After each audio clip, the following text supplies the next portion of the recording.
folks, Monkey here. Now, before Jana starts spinning yarns about what a trickster of a fella I am, I just want to let you know I'm not as bad as she makes out. There are animals in this very jungle, my home, who would love to have me for their Christmas dinner. So if I play a little joke on them now and then, that's only fair, isn't it? Anyway, don't worry, because they can't catch me.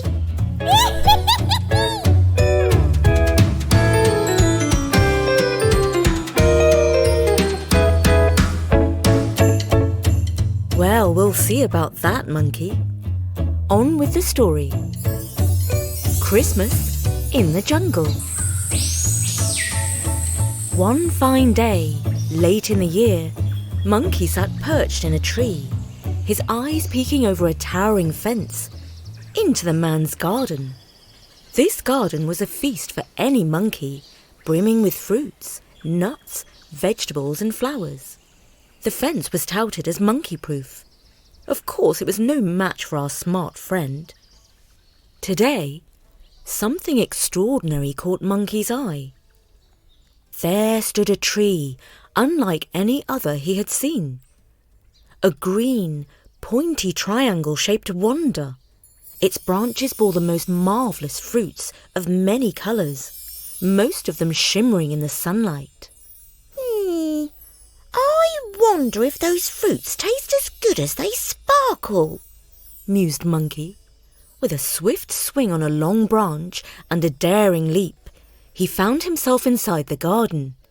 The peculiar tree wasn't the easiest to climb, but Monkey, determined as ever, managed to grasp a lower branch. He reached up, plucking the oddly shaped fruits, which were surprisingly well secured. After a bit of a tussle, he had a bundle of them tucked in the crook of his arm. He scampered back over the monkey-proof wall just as the man emerged, shaking his fist. Back in the safety of the jungle, Monkey inspected his haul of brightly coloured fruit. Oh, yuck! These don't taste good at all, he grimaced. Not juicy, not soft, and not tasty. But don't they look just lovely? If I can't eat them, at least I'll have the snazziest tree in the jungle. Everyone will be green with envy. And so he decorated his tree with the bright baubles. True to his prediction, all day long animals paraded by, their eyes wide with wonder.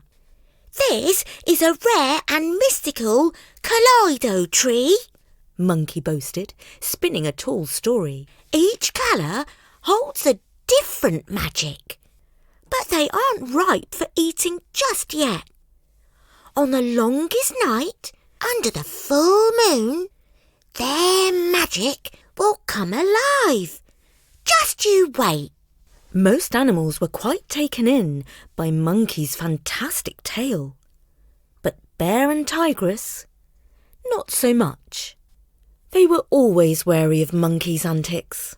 These marvellous fruits are just another one of his monkey shenanigans, declared Tigress, her eyes narrowed in suspicion. Oh, you plucked the fruits, words, right out of my mouth, agreed Bear, nodding his large head. They decided to seek wisdom from the old owl, who was conveniently perched in a nearby tree. Those are from a special tree in the man's garden, called a Christmas tree.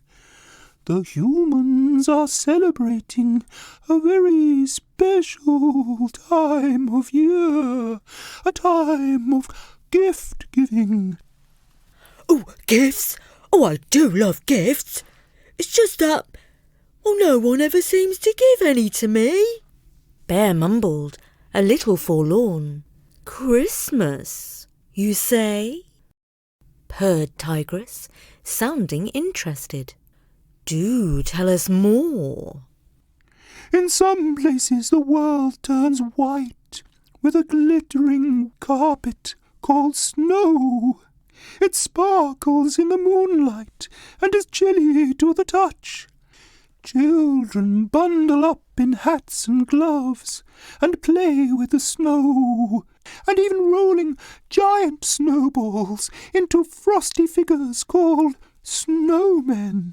And then, on Christmas night, a jolly old man named Santa Claus rides in his sleigh, delivering presents. But we've never seen anything like that in the jungle before, grumbled Bear, feeling a bit left out of the magic. Also, what was that cold carpety stuff you mentioned? Does it grow in the jungle? Owl tooted. Do, it's called snow. And actually, you have seen it, only from afar, on top of the big mountain all year round. Some say Santa stores his presents in a secret cave up there, hidden away from thieving paws. Most intriguing, commented Tigress. Tigress and Bear were very pleased with this information, and they told the animals all about this wonderful thing called Christmas, and how Monkey had managed to steal only a few tiny bits of it, and was keeping them all to himself. Typical monkey behaviour, said Tigress. He can't help stealing and he doesn't even know what he has stolen. Christmas is a time of giving, not taking. But he's not smart enough to understand that. Soon, the other animals lost interest in Monkey's shiny stolen baubles. And Monkey, who lives to be the centre of attention, felt annoyed. I know, He thought. I'll find Santa's secret cave up on the big mountain. And I will steal lots of presents and give them away to the other animals. We will celebrate Christmas here in the jungle. And I'll be the most popular monkey of all time. I'll be more popular than Santa. At least here in the jungle. And so, Monkey set off on a long expedition up the big mountain. He was an expert at climbing trees, but climbing mountains was a whole deal harder.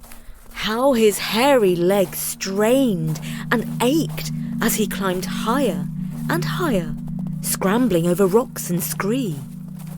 Every now and then he looked back and saw the tops of the trees of the jungle way below. He was so high up. At last he reached the snowline. Brrr! His feet were frozen, but on he plodded, determined to find Santa's cave. The air grew misty and he shivered. I wish there was somebody up here. Maybe a bird or a goat who could give me directions. But I don't see anybody. Hang on a minute. Something moved. Hello? Anyone there? Is that you, Santa? Gradually, a small figure appeared out of the mist. He, she, or it walked on two legs and wore clothes and shoes like a human. Only it had green skin and a very large nose. Who are you? Asked Monkey. I haven't met anyone like you before. I'm a Christmas elf, Replied the figure. So what are you doing up here? I work for Santa. And I was about to ask you the same question. What are you doing up here? Well, as it happens, I'm looking for Santa's secret cave, where he keeps all his presents. Can you give me directions? After presents, are you? Only good monkeys get presents. And good monkeys are very rare. In fact, I can tell you that there are hardly any monkeys on our Christmas delivery schedule because they are all so naughty. Well, meet the exception. That's me. I'm not naughty or tricky. Fibbed the monkey. So can I have lots of presents to take back to the jungle? I'll give them all away to my friends and relatives, and even to my enemies if you like. The elf was suspicious. You're not lying, are you? Because we don't reward monkeys who tell fibs. He fixed Monkey with his green elf eyes, and Monkey felt all strange. And do you know what? He had an urge to tell the truth, the whole truth, and nothing but the truth. In short, he felt honest. This was some powerful Christmas magic that the elf was using. Well, actually, confessed Monkey as if speaking in a trance. I did play 1 or 2 little tricks this year. But mostly I played them on bear and tigress, which is only fair because they want to eat me. And Elf replied, What sort of tricks? Well, one time, replied Monkey, trying not to laugh. I told everyone that there was gold buried just outside Bear's cave, and all the greedy jungle animals started digging for gold all around where he lives. It made him so cross, he packed his honey pots, moved to a different cave, he did. And then another time, I told Bear and Tigress to go into the laughing bush, which was actually full of angry bees, who stung them both so bad they didn't come near me for a whole month. That was really funny, and they both deserved it. Oh, you did you? So, now the truth is coming out. Tell me, did you play any mean tricks on any animals who weren't trying to eat you? Well, said Monkey, feeling rather guilty. Another novel feeling for him. There was one time when baby Bushcat wanted to be a monkey. So I kind of tied his tail to a branch, and he cried for his mummy. I suppose that was rather mean of me, really, confessed Monkey. The elf shook his head. That was very, very mean. Indeed, I would say it was spiteful and cruel.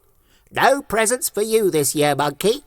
But if you work hard at being good for the coming year, maybe there will be a small gift for you next Christmas. What's the point of a present if you have to work for it? Demanded Monkey angrily. Isn't there anything for free at Christmas? And Elf replied calmly. There's not very much that's free these days. I'm afraid Christmas has become very materialistic and commercialised. You mean there's nothing that's free at all? I wouldn't say that. The snow is still free. You can take some snow back to the jungle with you if you like. Taunted Elf, laughing, who didn't seem like a particularly kind elf at all. And Monkey turned around and headed back down the mountain before he froze. At least it was warm back in the jungle at Christmas. But as he trudged, he had an idea. Do you know what? Perhaps I will take some free snow back with me. They've never seen snow up close in the jungle before, and everyone will think it's amazing. So he began to pick up snow and rolled it into a ball. I'm not going to be able to carry much of this with me, he thought. Then he remembered how the wise old owl said that human kids rolled snow up into giant snowballs and made snowmen out of them. So he rolled some snow along the ground. And it grew bigger and bigger until it was almost as big as he was. The snowball was so huge it was hard to push over the stones, so Monkey put his shoulder into it and shoved it as hard as he could. Elf, who had been watching and laughing at his antics, joined in and helped him push. Perhaps he used a little magic, because the snowball began to roll down the slope, growing as it went.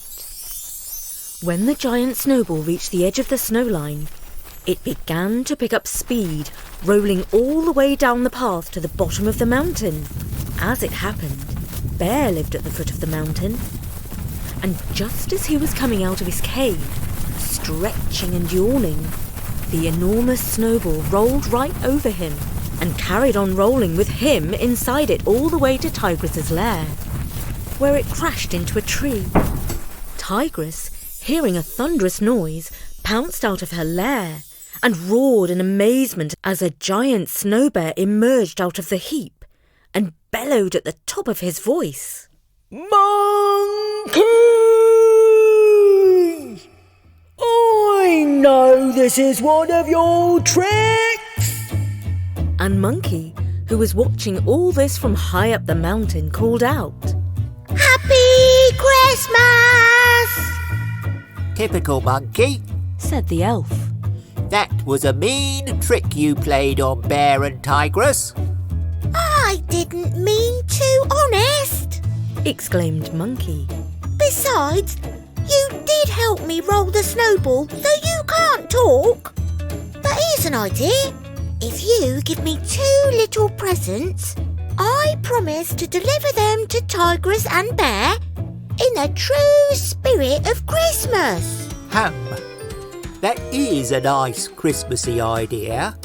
But if you don't keep your promise, you will be struck off Santa's Christmas list permanently, which means, in case you don't know, forever. You can trust me. Monkey's honour. Promised Monkey. And so Elf reached into his magic sack and handed over a little pot of Manuka honey for Bear and a bottle of eau de catnip for Tigress to dab behind her ears. All the animals were amazed to see snow in the jungle for the first time, and were particularly surprised to see a giant snow bear. But that was nothing compared to the sight of Monkey giving Christmas gifts to his old enemies, Bear and Tigress. They really had seen nothing like this before, especially when it turned out there was no trick involved. And guess what? For one entire week, the animals were all kind to one another and didn't play any mean tricks or hunt each other. That was some special kind of Christmas magic. Bear and Tigress ate Christmas dinner of nuts and berries, and Monkey made a promise to be good for an entire year, except for a few little tricks now and then, of course. And that was the story of Christmas in the jungle. We wish you a very happy Christmas and holiday season. Until next time, happy holidays and a wonderful new year. From me, Jana. Oh, and me, Monkey, at storynori.com. Come back soon.